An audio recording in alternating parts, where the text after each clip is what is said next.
저출산이라고 하는 이 문제는 개개인의 생활에서는 아까 말한 것처럼 이렇게 그 개인 생활이 그 결혼을 해서 애를 낳고 하는 그것이 그 어렵게 된 것이 있지만 그 뒤에는 사실은 우리가 갖고 있는 경제 체제의 결과라는 거죠. 그래서 이것은 우리가 경제 체제를 바꾸지 않는 한 굉장히 어렵다라는 걸 먼저 얘기를 하고, 두 번째로는 일본을 살짝 벗어나서 이제 구미로 넘어가면, 구미에서도 사실은 인구가 그 출산율이 떨어져서 인구가 부족하게 된다라는 것에 대한 의식이 1930년대에 있었어요.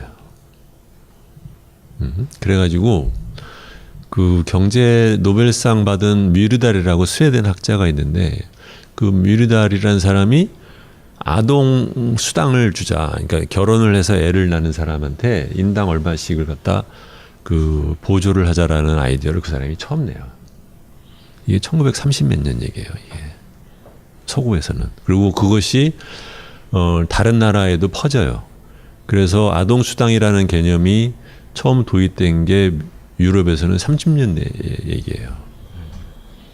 그리고 이제 그것만으로 안 되니까 뭐 하우징, 그러니까 이제 주택에 대해서도 짓고 뭐 이렇게 하면서 했죠. 그런데 그런 정책을 해서, 그러니까는 유럽이 지금 출산율이 뭐 제일 높은 나라가 프랑스인 것 같고, 뭐 다른 나라들도 뭐 이렇게 저렇게 하지만 뭐 그 나름대로 걔네들의 그 생태계도 나름대로의 문제가 있어서 출산율이 한 1.7, 8 정도를 밖에 안 가는데, 그 사람들은 어떤 노력을 하고 있나요? 가장 중요한 것은 차일드, 그러니까는 영어로는 차일드 베네핏이라고 그러고 또는 얼라원스라고도 하는데, 우리나라 지금 아동 수당이에요. 유럽 모든 나라가 예외 없이 다 아동 수당 제도를 운영을 해요. 아동 수당 제도를 운영하는데 이제 나라마다 조금씩 차이는 있는데, 하나는 뭐냐면 그러니까 아이를 낳으면 두당 얼마를 그냥 주는데, 그것을 5세, 7세가 아니라 나라 따라서 16세, 어느 나라 따라서는 20세, 어느 나라 따라서는 학교를 다니고 있으면 24세까지 줘요. 두 번째로는 두 번째 아이를 낳으면 그 두당 주는 액수가 더 커져요. 액수가. 그리고 세 번째로는 그것을 소득과 연계를 해요. 그래서 무슨 말이냐? 소득이 한 3천만 원이다. 그러면 아이한테 예를 들어서 뭐 매달 예를 들어서 뭐 50만 원을 준다고 하면 3천만 원부터 한 7, 8천만 원까지 올라가는 동안에는 소득이 1달러 올라가는 데 대비해서 30%씩 주는 그 아이한테 주는 거를 갖다 빼요. 조금씩 덜 주는 거죠. 그래가지고 그래서 한 중산층 중보다 약간 높은 정도까지 이렇게 가면 그 다음부터는 일정 액수만 주는 거죠. 그러니까는 이제 시작을 이렇게 해서 이렇게 내려오다가 이만큼 이렇게 주는 거예요. 그 기본적인 구도는 똑같아요. 근데 그런 걸 보면서 왜 우리는 그런 것을 도입할 생각을 안 하죠? 했는데 이게 이제 제가 말하는 그 아전한테 주어지고 아전이 중간에 빼먹는다는 방식이 아주 거기도 또 있는 있어요. 거예요? 뭐냐면은 우리나라에서 저출산 대책으로 가정보육료 지원으로 1년에 얼마 정도가 나가냐면 1년에 10조가 나가요. 아, 진짜요? 네, 10조가 나가요. 그런데 그 돈이 어디로 가느냐? 어디로 가 진짜? 그 돈의 약 한 4분의 3이 저 어린이집으로 가요. 네, 업자한테 가는 거예요. 직접 주는 돈은 아동 이제 수당 중에서 직접 받는 돈인데, 어린이집을 굳이 딱 업자라고만 규정하시면 안 돼요. 그거는 그건 혼나는 일이고요. 근데 이제 들어보시면 그리고 재미있는 것은 아이는 같은데 어린이집에 보내면 국가가 어린이집에 주는 돈이 내가 내 집에서 키우는 것보다 훨씬 더 많이 줘요. 그렇죠. 이게 처음에 저는 이 제도 이렇게 도입되는 거를 보면서 하도 기가 막혀서 이게 뭐야? 아니 어떡하다 이렇게 됐지? 근데 이게 지금 우리나라의 그 관원 대리 체제라고 제가 맨날 말하는 그 핵심 중에 하나가 여기도 다시 이제 반영이 되는데, 돈을 국민들한테 직접 주면 어깨에 힘줄 일이 없어. 근데 중간에 공무원이 뭐 이렇게 기준 만들어 가지고 이게 됐어? 한번 가 가지고서는 검사도 해보고 뭐 이렇게 하면은 자기네들도 뭐 일이 생겨. 힘도 뭐 끝발도 생겨. 아휴, 그래가지고서는 이게 어린이집에다가 주는 방법이 돼버렸어요. 게다가 그 어린이집이 95%가 사립이에요. 아니 어린이집이 필요하면 그걸 직접 자기네들이 지으면 될 거 아니야 나라가. 왜 그거는 안 짓고. 이 굉장히 웃기는 구조가 우리는 잘 보세요. 어린이집은 95%가 사립이에요. 국민학교는 99%가 공립이야. 그 다음에 중학교 올라가면 다시 또 사립이 60이고 고등학교 올라가면 사립이 80이고 대학교도 사립이 80이에요. 뭐 무슨 설계를 한가 이거 지금? 응? 공사 구분이 안 돼요 그래서. 네, 그러니까 막 베끼다 보니까, 그러니까 그 일본 거 베끼다 보니까 이게 어떻게 들어맞는지 생각 없이 막 가버린. 근데 어린이집도 돈을 그 출산하는 그 가정에다 돈을 줘서 그들이 어린이집을 보내게 만들면 어린이집도 굉장히 발전을 할 것 같은데 경쟁력도 있고. 그 부분은 이런 게 있는 거죠. 그러니까 우리나라 지금 말씀하신 이제 관원들의 사고 방식에 인간은 기본적으로 부도덕하고 돈을 떼먹는다는 생각이 있는 거예요. 그래서 직접 수당을 주면 그것을 아이를 위해서 쓰지 않고 그 엄마가 자기 치장한 데 쓰거나 이러기 때문에 검증할 방법이 없다. 그러니까 그 아이를 공무원이 엄마보다 더 생각하는 거야. 그러니까 지금 제가 그 얘기 그러니까 그 아이를 자기 아이를 어떻게 키우든지는 그 부모한테 맡겨야 되는 거지. 그걸 왜 나라가 관여를 해서 제대로 딴 거는 제대로 하지도 못하면서 그것을 나라가 나서서 그 부모 대신에 그걸 어떻게 하려고 그러죠? 그게 왜 그러냐면 예산을 쓰고 나면 평가를 해야 되는데 엄마들한테 줘갖고 평가가 안 된다고 생각하는 거예요. 뭔가 지표가 나와야 되는데 우리가 요번에 3조를 썼는데 어린이집이 몇 개 생겼고 GDP가 얼마 올라갔고 뭐 임금이 얼마 나왔고 이게 고용이 얼마가 됐다는 거를 수치로 증명하려고. 내가 보건복지부에 있는 사람이 내가 이 자리에 계속해서 있어야 되는 이유를 설명할 거리를 만들고 싶은 거예요. 그렇죠? 네. 왜냐하면 출산이라는 것을 잘 생각해 보세요. 이렇게 줘가지고 그래서 만약에 출산율이 올라간다고 하면 그게 1년 안에 올라가겠어요? 2년 안에 올라가겠어요? 근데 공무원은 1년이나 2년 만에 맨날 자리를 바꿔요. 그렇죠? 장기적으로 뭘 좋은 제도를 만들어봤자 그거에 대한 평가에서 내가 보상을 받을 수가 없어. 그러니까 자꾸 그 안에서 내가 있는 동안에 내가 뭔가 했다라는 거를 써서 그걸로 말하자면 자기 승진하는 데 쓰고 싶어하는 그런 것이. 그러니까 대통령도 그렇고 공무원도 그렇고 이렇게 그 단기적으로 자기들이 있는 시간 안에 뭔가를 해보려고 하는 성과 위주의 얘기를 하니까 그렇고. 그리고 아까 얘기 중에서 저는 아주 그 굉장히 제가 구체적으로 이 감동하는 부분들이 그 남의 걸 베끼면은 어린이집가 안 돼요.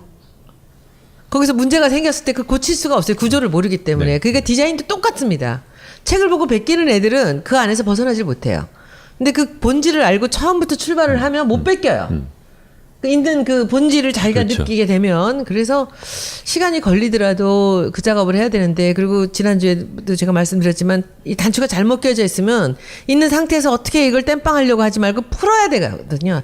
다시 잠궈야 되거든요. 근데 전복적 사고라고 해서 우리가 지난번에 얘기했던 얘기가 그 우리 공 선생이 하는 게 항상 무슨 문제가 생겼을 때 근본을 해결해야 된다라는 얘기들을 하는 거죠. 아마 앞으로도 이 강의를 들으면서 여러분들이 그런 그 생각을 하시면서 들으시면 그 이 문제가 이 매듭이 풀리는데 좀 도움이 될 것 같고요. 근데 이거를 왜 못 바꾸느냐? 이제 예를 들어 드릴게요. 그러니까는 이게 지금 말하자면 보건복지부 관료들의 이익과 그 다음에는 이 돈에 의한 그 지원을 받고 있는 어린이집 또는 유치원 원장들의 이해관계랑 딱 맞물려서 이 얘기를 했어요. 총선 때 공약으로 유아수당 직접 수당으로 바꾸고 직접 수당을 높이자. 또는 적어도 유치원에 주는 인당 돈과 직접 주는 인당 돈에 차이가 날 필요는 없다. 20만 원 뒤 40만 원 인류가 하나도 없다.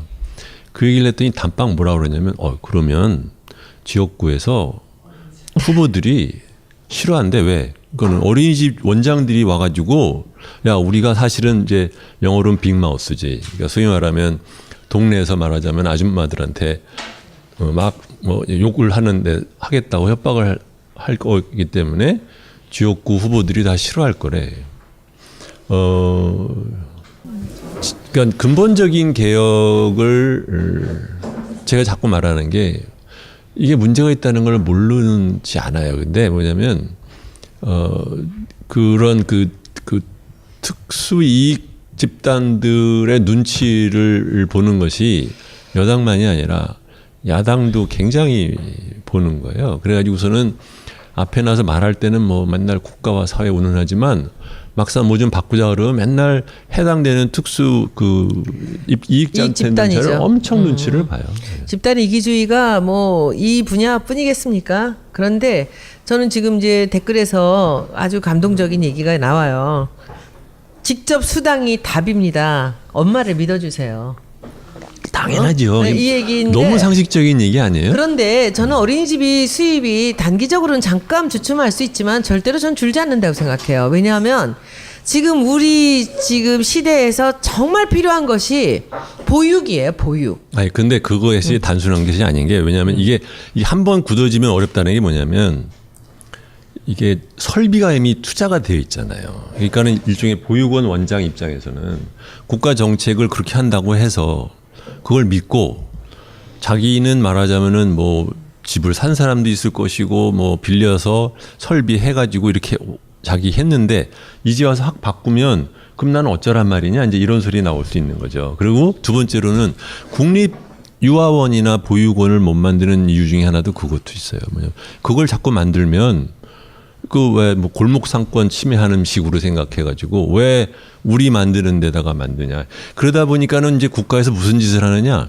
자꾸 직장에다 만들려고 지금 말하자면 손 안 들고 코 푸는 꼴이지. 자기는 아무것도 하는 건 없으면서. 그래서 근데 생각해 보시면 출퇴근하다가 막 30분이 뭐예요. 기본적으로 1시간씩 쓰는데 그거를 아침에 애를 데리고 와가지고선 직장에다 맡긴다라는 것 자체가 굉장히 비효율적인 조금 건데. 다른 얘기예요. 직장에다 만들려고 하는 거는 그 경력 단절을 때문에 아기 때문에 직장 다니는데 불편한 엄마 아빠들을 위해서 애를 이 회사에서 보게 해주는 거죠. 이거는 지금 보면요 어린이집하고 이 보육하고 많이 좀 다른 부분들이 있습니다. 애한테 어린 시절에 학령 전에 애들한테 뭔가를 가르치고 공부를 하고 뭐 놀게 만드는 그런 지금 어린이집하고 지금 제가 말씀드리는 것들은 애를 봐주는 시스템들이 필요해요. 지금 애를 봐주는.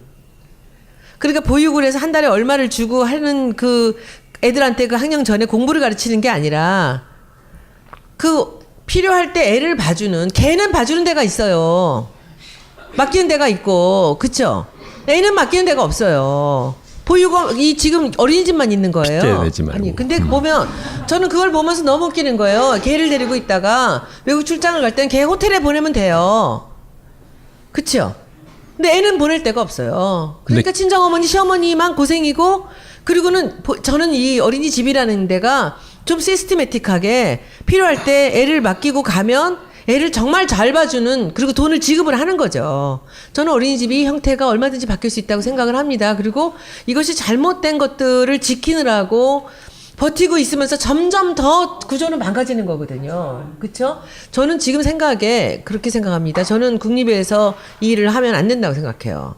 나라에서 해봤자 또 엉망되는 거 뻔하거든요. 건물만 지어놓고 공무원들만 뽑아놓고 월급이나 주고 그 안에는 또 내용 엉망이 되거든요. 지금 그건 잘못 생각하시는 거예요. 왜냐하면 그렇게 생각하면 초등학교는 어떻게 운영해? 아 그건 좀 다르죠. 뭐가 달라요? 어린이집이 똑같은 거야. 지금 나라에서 돈이 나오니까 이 뭐랄까 이 좀 크리에이티브하게 자기들이 교육의 질을 높인다든지 이런 부분들에 대한 생각 잘 안 해요. 자, 자잘한 얘기 이제 그만하고요. 이게 자잘한 게 아니에요.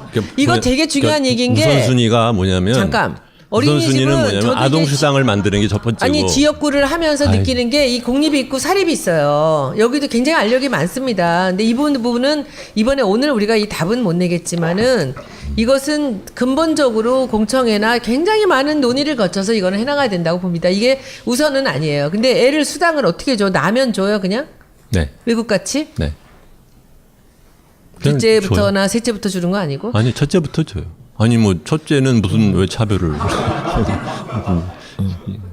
네, 네. 그렇게 해서 그러니까 아동수당이라는 개념은 아까 말씀드렸듯이 서구에서는 30년대에 도입되기 시작한 개념이고 지금은 그 어느 나라든 다 아는 것이고 한국도 이제 그걸 배워서 이제 시작을 한 지가 한 10년 되는 것 같아. 10년 좀 안 되나 되는데 10년 됐어요. 제가 알기로는. 그런데 그 하는 방식이 그 중앙집권 체제에 의해서 관료들이 주물르고 휘두르는 방식으로 가는 아주 이상한 방식이 되어버렸다라는 거. 그거를 말씀을 이제 하나 드리는 거고. 그리고 이제 그 아동수당의 경우에 이제 서구에서는 다들 16살 또는 20살 또는 23살까지 준다라는 거. 이게 아동수당과 그 청년수당이 이렇게 겹쳐져 있는 나라가 있어요. 그래서 만약에 16살이 넘어가서 청년수당을 신청하면 아동수당은 없어지고, 아동수당으로 쭉 가려면은 청년수당은 없다가 그러다가 이제 예를 들어서 아동수당이 끝나는 20살 뭐 이렇게 되면은 그때부터 20 몇 살까지는 청년수당으로 얼마가 나오는 그런 체제를 지금 거의 모든 나라가 갖고 있는 거예요. 근데, 우리는 지금 청년수당 하나 갖고도 뭐 박원순 씨랑 이재명 씨가 지금 성남에서 서울과 각각 뭐 한다고 하는데 그것을 그 지방 정부가 한다는 그런 나라도 정말 없는 거죠. 이게 말이 안 되는 거거든요. 그래서 이 문제는 결국은 우리가 어떻게든 간에 해결을 해야 되는 문제인데 이제 이런 얘기를 하면 뭐 당장 말하는 게 그럴 돈이 어딨냐. 근데 그런 얘기 하잖아요. 근데 맨날 얘기하는 게 그럴 돈은 있어요. 만들면 다 있는 거예요. 근데 이 돈을 우리나라 보시면 그 권력을 갖고 있는 사람들이 제일 싫어하는 게 국민한테 직접 주는 거. 굉장히 싫어해요. 그러고 나면 이게 뭐 중간에 빼먹을 게 하나도 없거든. 그렇잖아요? 제일 싫어하는 방법이에요. 그렇기 때문에 저는 국민들이 무슨 문제가 됐든 간에 항상 직접 받는 거를 그 주장 버릇해야 된다. 그렇게 생각을 합니다. 저출산이라고 하는 이 문제는 개개인의 생활에서는 아까 말한 것처럼 이렇게 그 개인 생활이 그 결혼을 해서 애를 낳고 하는 그것이 그 어렵게 된 것이 있지만 그 뒤에는 사실은 우리가 갖고 있는 경제 체제의 결과라는 거죠. 그래서 이것은 우리가 경제 체제를 바꾸지 않는 한 굉장히 어렵다라는 걸 먼저 얘기를 하고, 두 번째로는 일본을 살짝 벗어나서 이제 구미로 넘어가면 구미에서도 사실은 인구가 그 출산율이 떨어져서 인구가 부족하게 된다라는 것에 대한 의식이 1930년대에 있었어요. 그래가지고 그 경제 노벨상 받은 뮤르달이라고 스웨덴 학자가 있는데 그 뮤르달이라는 사람이 아동 수당을 주자. 그러니까 결혼을 해서 애를 낳는 사람한테 인당 얼마씩을 갖다 그 보조를 하자라는 아이디어를 그 사람이 처음 내요. 이게 1930 몇 년 얘기예요. 이게 서구에서는. 그리고 그것이 다른 나라에도 퍼져요. 그래서 아동 수당이라는 개념이 처음 도입된 게 유럽에서는 30년 내 얘기예요. 그리고 이제 그것만으로 안 되니까 뭐 하우징, 그러니까 이제 주택에 대해서도 짓고 뭐 이렇게 하면서 했죠. 그런데 그런 정책을 해서, 그러니까는 유럽이 지금 출산율이 뭐 제일 높은 나라가 프랑스인 것 같고, 다른 나라들도 뭐 이렇게 저렇게 하지만 뭐 그 나름대로 걔네들의 그 생태계도 나름대로의 문제가 있어서 출산율이 한 1.7, 8 정도를 밖에 안 가는데, 그 사람들은 어떤 노력을 하고 있나요?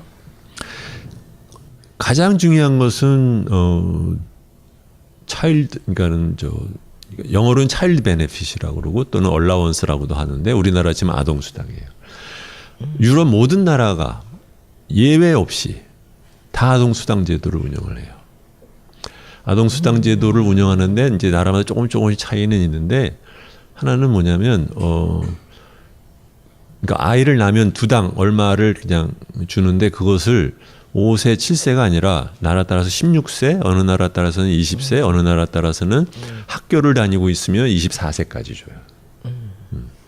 두 번째로는 두 번째 아이를 낳으면 그 두 당 주는 액수가 더 커져요. 액수가. 그리고 세 번째로는 그것을 소득과 연계를 해요. 그래서 무슨 말이냐? 소득이 한 3천만 원이다. 그러면 아이한테 예를 들어서 뭐 매달 예를 들어서 뭐 50만 원을 준다고 하면 3천만 원부터 한 7, 8천만 원까지 올라가는 동안에는 소득이 1달러 올라가는 데 대비해서 30%씩 주는 그 아이한테 주는 거를 갖다 빼요. 경쟁력도 있고. 그 부분은 이런 게 있는 거죠. 그러니까 우리나라 지금 말씀하신 이제 관원들의 사고 방식에 인간은 기본적으로 부도덕하고 돈을 떼먹는다는 생각이 있는 거예요. 그래서 직접 수당을 주면 그것을 아이를 위해서 쓰지 않고 그 엄마가 자기 치장한 데 쓰거나 이러기 때문에 검증할 방법이 없다. 그러니까 그 아이를 공무원이 엄마보다 더 생각하는 거야. 지금 제가 그 얘기 그러니까 그 아이를 자기 아이를 어떻게 키우든지는 그 부모한테 맡겨야 되는 거지. 그걸 왜 나라가 관여를 해서 제대로 딴 거는 제대로 하지도 못하면서 그것을 나라가 나서서 그 부모 대신에 그걸 어떻게 하려고 그러죠? 그게 왜 그러냐면 예산을 쓰고 나면 평가를 해야 되는데 엄마들한테 줘갖고 평가가 안 된다고 생각하는 거예요. 뭔가 지표가 나와야 되는데 우리가 요번에 3조를 썼는데 어린이집이 몇 개 생겼고 GDP가 얼마 올라갔고 뭐 임금이 얼마 나갔고 이게 고용이 얼마가 됐다는 거를 수치로 증명하려고. 내가 보건복지부에 있는 사람이 내가 이 자리에 계속해서 있어야 되는 이유를 설명할 거리를 만들고 싶은 거예요. 그렇죠? 네. 왜냐하면 출산이라는 것을 잘 생각해 보세요. 이렇게 줘가지고 그래서 만약에 출산율이 올라간다고 하면 그게 1년 안에 올라가겠어요? 2년 안에 올라가겠어요? 근데 공무원은 1년이나 2년 만에 맨날 자리를 바꿔요. 그렇죠? 장기적으로 뭘 좋은 제도를 만들어봤자 그거에 대한 평가에서 내가 보상을 받을 수가 없어.